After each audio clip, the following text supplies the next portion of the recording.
Hello friends, welcome to the multiple choice question answer series presented by Let's Learn CRISC set 49. Let's start with today's first question.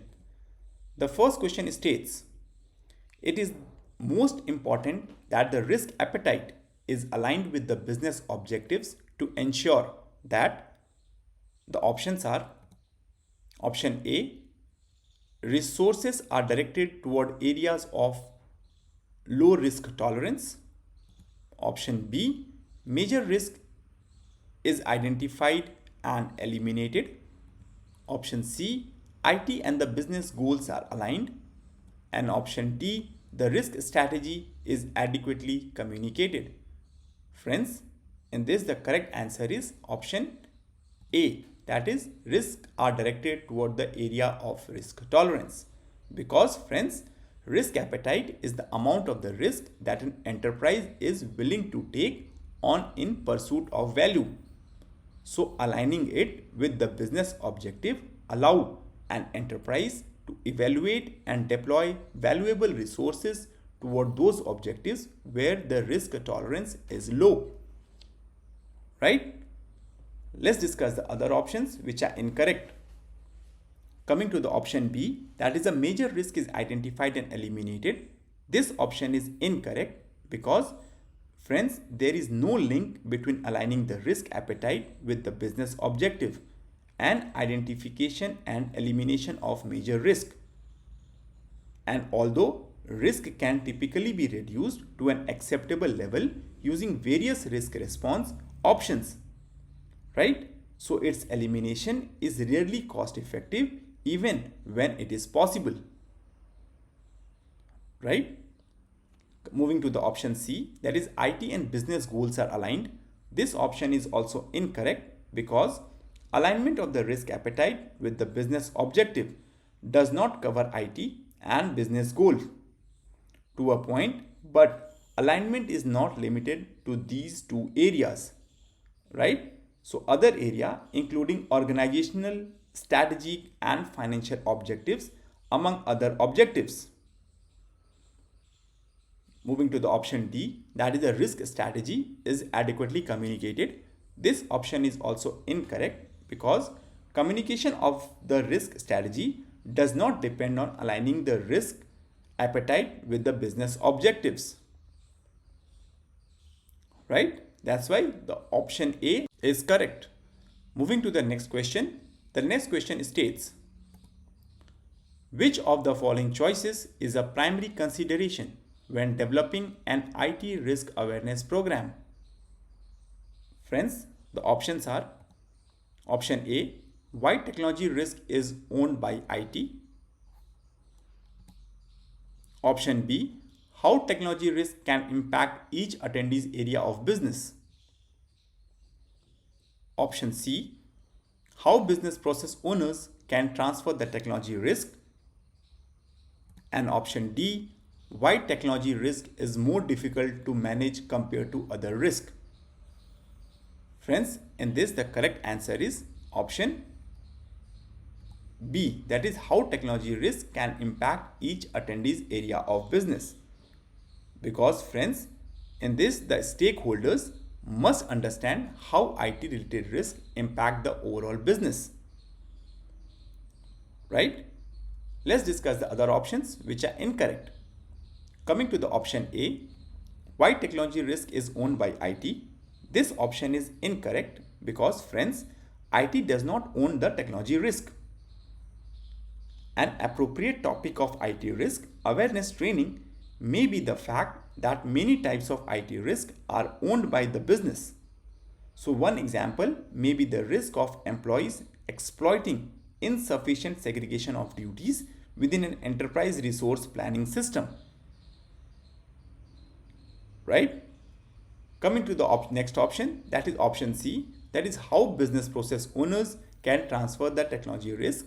This option is also incorrect because, friends, transferring risk is not of primary consideration in developing a risk awareness program. It is a part of the risk response process. Right? Coming to the option D, that is why technology risk is more difficult to manage compared to the other risk. This option is also incorrect because technology risk may or may not be more difficult to manage than other type of risk, right? Although this is important from an awareness point of view, it is not as primary as understanding the impact in the area of business. That's why this option is also incorrect. Moving to the next question. The next question states, which of the following choices provide the best view of the risk management? The options are an interdisciplinary team. Option B, a third-party risk assessment service provider. Option C, the enterprise IT department. And option D, the enterprise internal compliance department.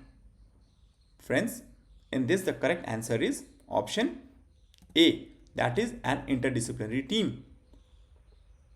Because friends, having an interdisciplinary team contribute to the risk management, ensures that all areas are adequately considered and included in the risk assessment process to support an enterprise review of the risk.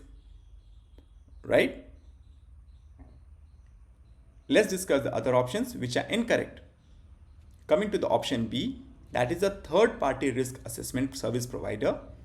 Friends, engaging a third party to perform a risk assessment may provide the additional expertise to conduct the risk assessment, but without internal knowledge, it will be difficult to assess the adequacy of the risk assessment performed. Right? Coming to the next option, that is the enterprise IT department. Friends, this option is also incorrect because the risk assessment performed by the enterprise IT department is unlikely to reflect the view of the entire enterprises. Right? Coming to the option D, that is the enterprise internal compliance department.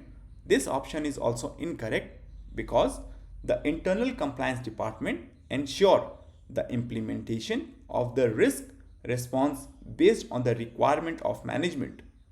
So it generally does not take an active part in implementing the risk response for items that do not have regulatory implication.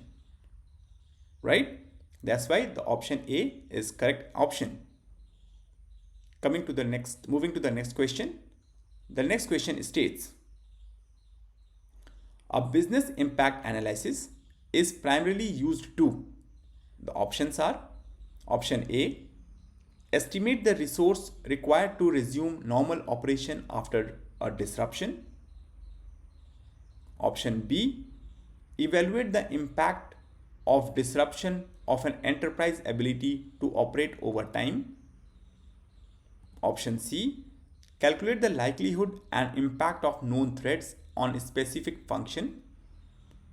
And option D, evaluate a high-level business requirement. Friends, in this the correct answer is option B, that is evaluate the impact of disruption of an enterprise ability to operate over time. Friends, because a business impact analysis is primarily intended to evaluate the impact of disruption over time to an enterprise ability to operate. It determines the urgency of each business activities, right? So in this, the key deliverables include recovery time, objectives, and recovery point objectives, right? Let's discuss the other options which are incorrect. Option A, that is estimate the resource required to resume the normal operations after disruption. This option is incorrect because, friends, determining the resource requirement to resume the normal operation is part of business continuity planning. Right? Next option, that is option C, which states calculate the likelihood and impact of known threat on a specific function. This option is also incorrect because the word likelihood and impact are calculated during risk analysis. Right? Moving to the next, that is evaluate the high level business requirement. This option is also incorrect because friends, high level business requirement are defined during the early phase of a system development life cycle, not as a part of business impact analysis. Right? That's why the option B is correct. Friends, here we come to the end of set 49 of multiple choice question answer series. Thanks for watching and please do subscribe and stay tuned. Thank you.